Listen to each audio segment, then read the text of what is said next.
Terima kasih atas waktu yang diberikan untuk menyampaikan kultum pada kesempatan pagi hari yang berbahagia ini. Kami akan menyampaikan kultum tentang 6 hal yang berkaitan dengan sedekah. Yang pertama adalah manfaat sedekah, yaitu dapat menghapus dosa dan meringankan sakaratul maut.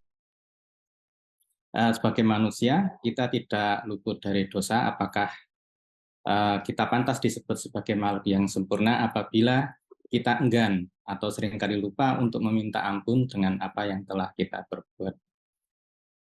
Nabi Muhammad SAW bersabda bahwa sedekah itu dapat menghapus dosa sebagaimana air itu memadamkan api, yang diriwayatkan oleh At-Tirmizi. Sedekah adalah cara yang mudah yang disediakan Allah agar kita dapat mengikis dosa-dosa kita. Semisal, untuk contoh yang paling sederhana adalah dengan tersenyum. Kita sudah dapat bersedekah karena senyum adalah salah satu sedekah termudah yang dapat kita sebarkan dengan mengukir garis senyum di bibir kita. Sedekah akan meredakan kemarahan Allah dan menangkal serta mengurangi kepedihan sakaratul maut. Poin yang kedua adalah bersedekah dapat berbentuk apa saja. Bagaimana cara kita mendapatkan keutamaan bersedekah tetapi terbatas dalam hal semisal materi. Sedekah yang berupa materi misalnya adalah berupa uang, barang, ataupun memberikan makan sesama makhluk hidup.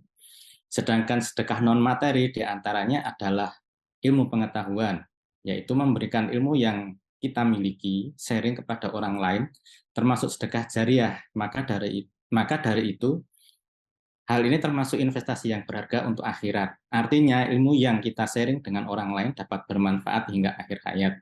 Alangkah lebih baik jika pengetahuan tidak kita simpan sendiri, melainkan dibagikan antara satu dengan yang lain, agar kita sama-sama dapat tumbuh, berkembang, dan produktif. Sedekah non-material yang lain adalah meringankan masalah orang lain. Meringankan masalah orang lain dengan tenaga dan pikiran sudah termasuk dalam bentuk sedekah. Hal ini dilakukan agar kehidupan seseorang berubah menjadi lebih baik. Nabi Muhammad bersabda, jika kamu menyingkirkan batu, duri, dan tulang dari tengah jalan, itu adalah sedekah bagimu. Hadis riwayat Bukhari. Poin yang ketiga adalah sedekah tidak akan mengurangi harta dan mendatangkan rezeki. Rasulullah bersabda, harta tidak akan berkurang dengan sedekah, dan bagi seorang hamba yang pemaaf, Allah akan memberikan kewibawaan baginya. Hadis riwayat Muslim. Itulah mengapa kita dianjurkan untuk bersedekah, bukan hanya dapat membersihkan diri dari dosa, tetapi keutamaan sedekah juga dapat mendatangkan rezeki kepada kita. Bentuk rezeki tidak harus berupa kecukupan materi. Dia dapat datang dalam bentuk kesehatan fisik maupun psikis, lingkungan yang nyaman, ilmu dan pengalaman, memiliki waktu luang, serta urusan yang dimudahkan. Jika kita yakin bahwa diri kita bersedekah karena Allah, insya Allah akan digantikan dengan sesuatu yang lebih baik lagi. Poin yang keempat, yaitu Allah akan melipat gandakan pahala orang-orang yang bersedekah. Allah melihat setiap apapun yang dilakukan kita, pasti Allah akan melihat kita. Sedekah sedikit pun, apapun itu, pasti Allah melihatnya. Disitulah Allah akan melipat gandakan pahala bagi orang-orang yang bersedekah.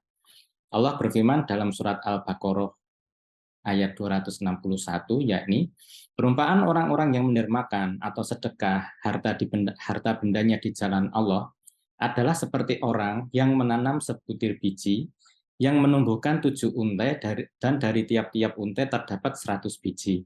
Dan Allah melipat gandakan balasannya kepada orang yang kita kehendaki. Allah maha luas anugerahnya lagi maha mengetahui. Poin yang kelima ialah didoakan oleh malaikat. Rezeki bukan hanya materi, tapi dia juga dapat hadir dalam bentuk non-materi seperti doa. Jangan pernah menyepelekan kekuatan doa, apalagi jika didoakan oleh para malaikat. Untuk orang yang rajin bersedekah, maka namanya akan berpotensi dikenal oleh penduduk langit. Rasulullah bersabda, tiada hari yang disambut oleh para hamba, melainkan di sana ada 2 malaikat yang turun. Salah satunya berkata, "Ya Allah, berikanlah ganti kepada orang-orang yang berinfak." Sedangkan malaikat yang lainnya berkata, "Ya Allah, berikanlah kehancuran kepada orang-orang yang menahan hartanya." Hadis riwayat Bukhari Muslim. Poin yang keenam atau yang terakhir adalah keutamaan sedekah, yaitu mendapatkan naungan di hari akhir. Rasulullah secara jelas mengungkapkan tentang orang-orang yang akan mendapatkan naungan di hari akhir nanti, salah satunya adalah orang-orang yang bersedekah. Nabi Muhammad bersabda, seseorang yang bersedekah dengan tangan kanannya, maka ia menyembunyikan amalnya itu sampai tangan kirinya tidak mengetahui apa yang disedekahkan oleh tangan kanannya. Hadis riwayat Bukhari. Jadi masih ragukah kita untuk bersedekah? Semoga Allah senantiasa memberikan rezeki yang cukup untuk kita berbuat baik seperti sedekah.